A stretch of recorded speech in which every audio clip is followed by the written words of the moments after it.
আমি আবারও বলছি, ইগল আর নৌকার ভিতরে কোনো পার্থক্য নাই। আমরা একটা টাইমে আমরা নির্বাচন করেছি। আমাদের নেতৃত্বেই তার আদেশ ক্রমে আমরা নির্বাচন করেছি। 14 সালে বর্তমান সাবেক যে প্রতিমন্ত্রী উনি নির্বাচন যারা করছিলেন উনি বিদ্রোহী নির্বাচন করছিলেন। উনি কিন্তু স্বতন্ত্র না, উনি আওয়ামী লীগের বাইরে দিয়ে নির্বাচন করছিলেন এবং বহিষ্কৃত ছিলেন 4 বছর। আর এবার আমাদেরকে আদেশ দেওয়া হয়েছে, আমরা জননেত্রী শেখ হাসিনার আদেশ করবে আমরা স্বতন্ত্র প্রার্থী হয়েছি।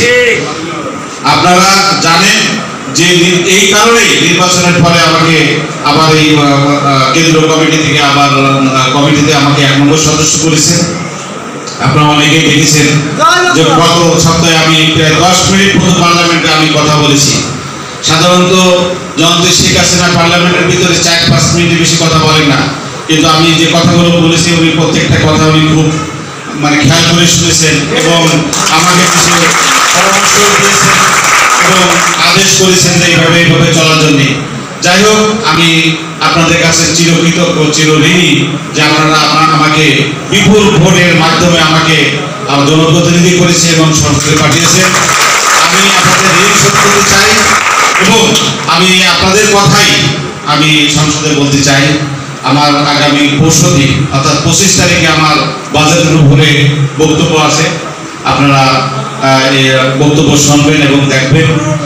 কিন্তু কিছু লোক আছে যারা এই বাজেটের সময় আসলে তারা নতুন করে ফন্দি থেকে রাখে, নতুন বুদ্ধি দেয় এবং বুদ্ধি জোগাড় করে নিয়ে আসে এবং বিভিন্ন ধরনের পরামর্শ।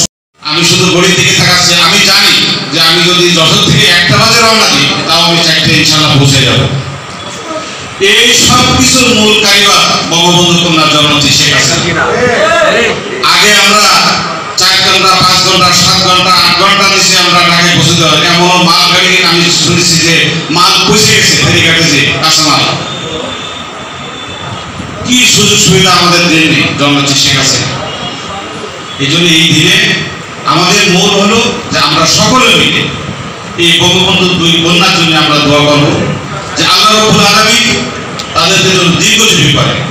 আজকে যদি আমাদের নেত্রী সুস্থ থাকে, দীর্ঘজীবী হন, এই বাংলাদেশের যত উন্নয়ন আগে হয়েছে আমাদের নেতৃত্বে বর্তমান চলমান আছে এবং আগামীতে এই যে কাজগুলো চলমান আছে এগুলো সমাপ্তির পথে। এই কাজগুলো আরো ত্বরান্বিত হবে এবং এই দেশের আরো উন্নয়ন হবে। আমরা যে যা এই পর্যন্ত যা পেয়েছি, জীবনে শুনেছেন যে মাথার উপর যে ট্রেন চলে ঢাকায়, যে দেখেন যে সেটাও চলতেছে। পদ্মা সেতুর মতো একটা সেতু, যেটা অনেকেই বলছিল, বিএনপিরা তো বলছিল যে কখনো সম্ভব হবে না সেতু করা। নেত্রী যেটা বলে সেটা করে। উনি দেখাই দিয়েছেন যে না, আমরা পারি এবং আমরা দক্ষিণবঙ্গের লোক, আমরা নেত্রীর কাছে চিরঋণী হয়ে গেছি পদ্মা সেতুর জন্য। অনেক দেশ আছে যারা বঙ্গবন্ধু কন্যার কাছে জানতে চায় যে ম্যাজিকটা কি, কিভাবে আপনি সম্ভব হলো, কিভাবে করছেন এটা। এখন যারা সমালোচনা করে তাদেরকে শুধু বলবেন যে ঢাকা শহরে যে ওভারব্রিজ গুলো হয়েছে এইগুলো দেখার দরকার নেই। একটা ব্রিজে যেয়ে যদি ছেড়ে দেন ও ঘুরে বাড়ি আসতে পারবে বলে আমার মনে হয়। কোথায় গেছে, কোথা থেকে কি সে ঠিক করে পারবে না। আমার সাথে আজকে ওই যে স্পেনে থাকে টিও ভাই আসলো এয়ারপোর্টে দেখা। যখন আমরা যশোর থেকে বের হয়ে মুরলী থেকে আসতেছে, আমি বললাম যে ভাই 2 বছর টাকা না। বলছে আমার কাছে মনে হচ্ছে আমি এখন অস্ট্রেলিয়ায় আছি। শুনে খুব ভালো লাগলো, কারণ সে সবেমাত্র রাত 3টের সময় ল্যান্ড করেছে। এই দেশ আরো উন্নয়ন হবে। আমাদের একটা সরকারকে যদি আমরা সহায়তা করতে পারি, এই দেশের উন্নয়ন থেমে থাকবে না এবং সকলে মিলে সেই সহায়তা আমাদের করতে হবে এবং জননেত্রী শেখ হাসিনার নেতৃত্বে এই দেশ এগিয়ে যাবে এবং আমরা সকলেই সোনার বাংলা যে বঙ্গবন্ধু গড়তে চেয়েছিলেন সেই সোনার বাংলা গড়ার প্রত্যয় নিয়ে কিন্তু আমাদের জননেত্রী শেখ হাসিনা এগোচ্ছে এবং আমরা সহায়তা করলে এটা পরিপূর্ণ সোনার বাংলা নেত্রীর জীবন দশায় উনি করে দিয়ে যেতে চান এবং আমরাও সকলে সেটা দেখতে চাই।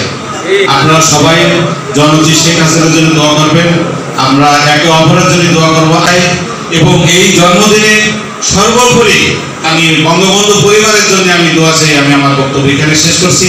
জয় বাংলা, জয় বঙ্গবন্ধু।